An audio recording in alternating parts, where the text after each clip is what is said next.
know quite where that future is headed, but there is a God above that guides, and I am glad to be That's one to me.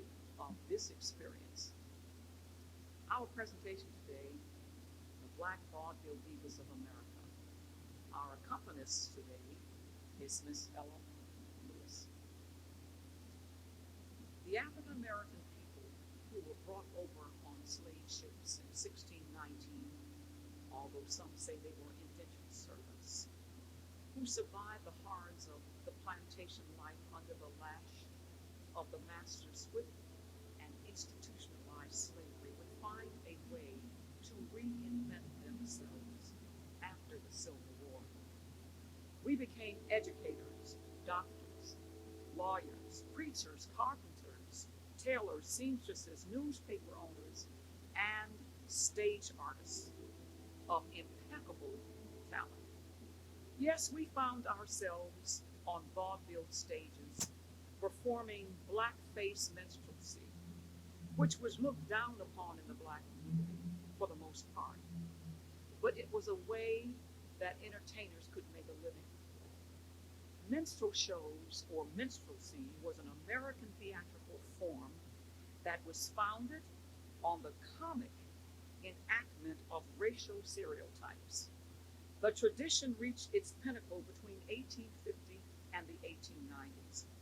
Although the form gradually disappeared, its negative effect upon the image of black people in America still has far-reaching effects. The earliest minstrel shows were staged by white minstrels or traveling musicians who painted their faces black with burnt cork and their mouths white as a caricature representing the singing and dancing of enslaved blacks. The father of the blackface show was Thomas Dartmouth Rice, who invented the Jim Crow persona. And who was Jim Crow? I often say Jim Crow was a bird who flew away with my rice.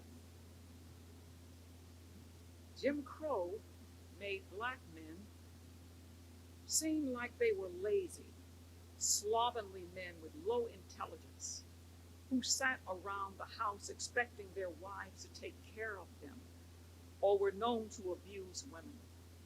Not only that, he was depicted as a shuffling fool who enjoyed sitting around eating watermelon and fried chicken. Black women were depicted as mammy, characters who were known to threaten their men, run the household by themselves, and if we weren't Aunt Jemimas carrying rolling pins with big grins on our faces, then we were vixens, characterized as sexual people under the influence of alcohol and drugs, with no sense of responsibility towards our family. Despite these images and untruths, may I say, black stage artists, and particularly those of well-to-do northern cities, found an avenue to present themselves beyond those images. America La Opera presents three such women who we call the Black Divas of Vaudeville. And even though the Metropolitan Opera House would forbid them to sing because they weren't looking for colored artists on their stage, even to play black roles. But within that time, these three women, Flora Batson was such an artist. She was born in 1864 in Washington, D.C., 1 year before the Civil War ended. At the age of 3, her family moved to Providence, Rhode Island. More opportunity and education and livelihood seem to have existed there in places like Pennsylvania.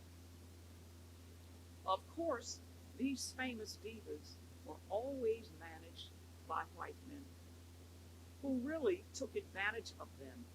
The money that they earned, they probably only saw 1/4 of it, while it deepened the pockets of those managers. Miss Batson began singing with church choirs in her native Washington, D.C.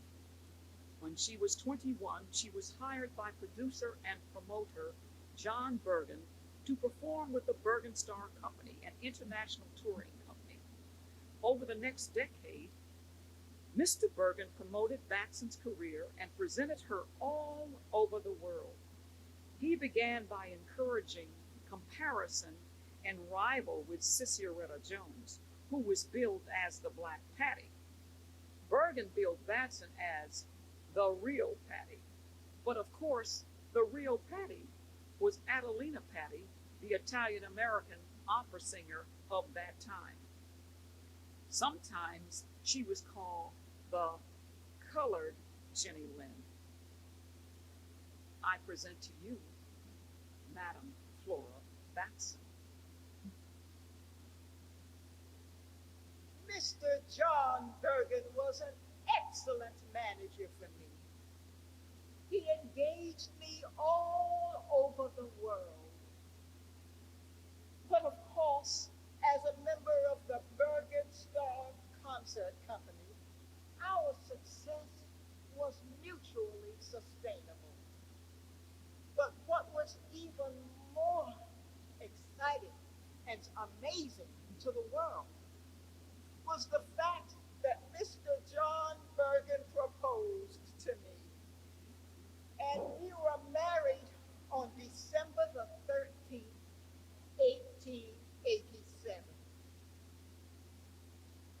But what was even more surprising was the fact that it challenged a society that still held to the truth that blacks and whites should not intermarry. That's why our marriage made headlines.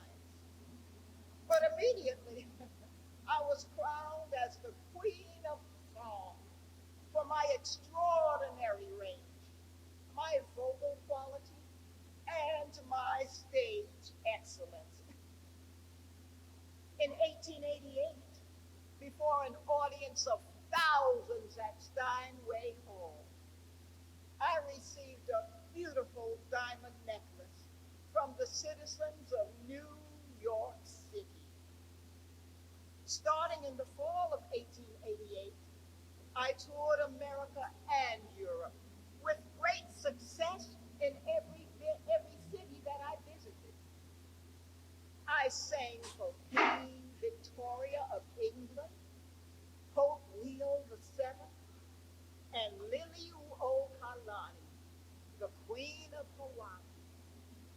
I also toured Fiji, India, China, and Japan.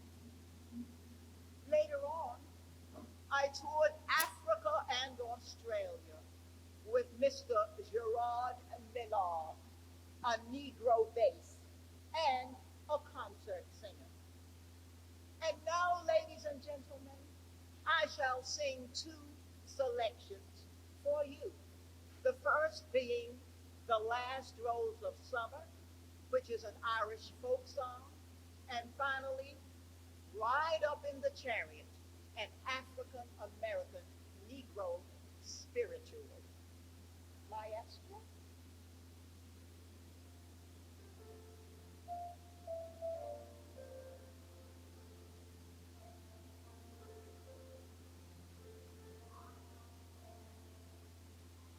Tis the last rose of summer left blooming alone on her lonely companions are faded and gone. No flower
and from low shining circle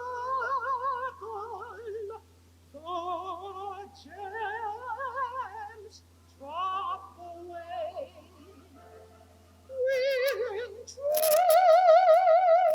hearts lie withered and fond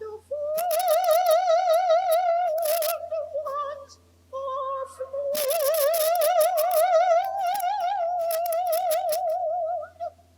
Oh, in habits this bleak world alone. Oh, in habits this bleak world alone.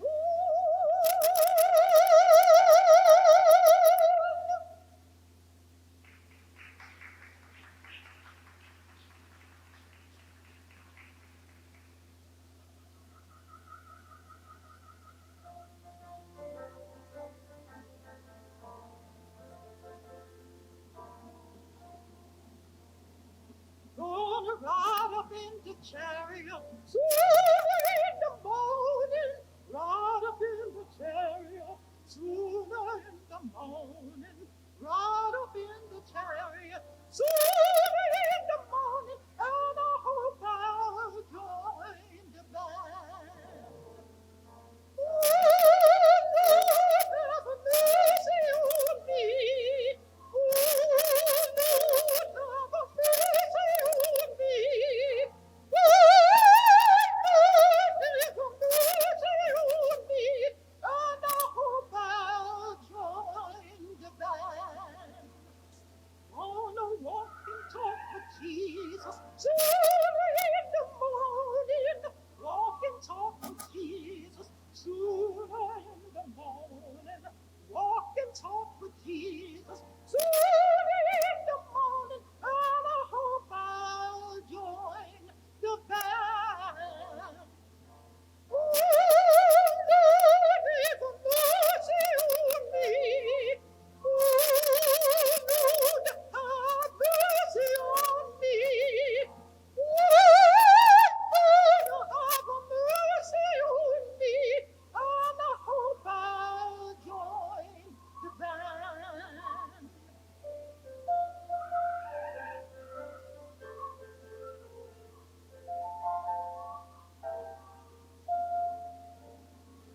Gonna chat with the angels sooner in the morning. Chat with the angels sooner in the morning. Chat with the angels sooner in the morning. And I hope I'll join the band. Oh, Lord, have mercy on me. Oh, Lord, have mercy on me. Oh, Lord, have mercy on me. And I hope I'll join the band. Oh, have mercy. Oh,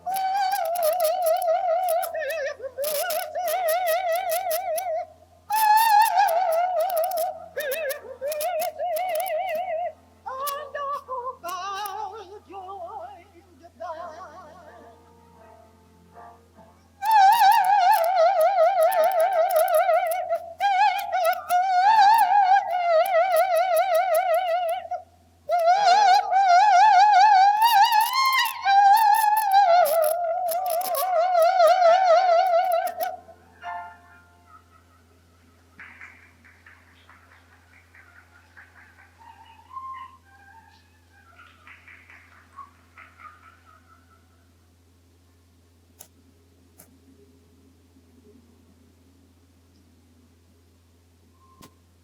Flora Batson sang all over the world, but one of her most famous songs was a song called 6 Feet of Earth Will Make Us All One Size. She sang that 90 consecutive days and brought tears to the eyes of her white audience. But apparently it was not tearful enough to encourage change from segregation, inhumanity, the uplift or disenfranchisement of the American Negro at that time. I shall read the verses to the song. A cup of cold water in charity given is remembered with joy in the skies. We all are but human, and we all have to die. And 6 feet of earth will all make us one size.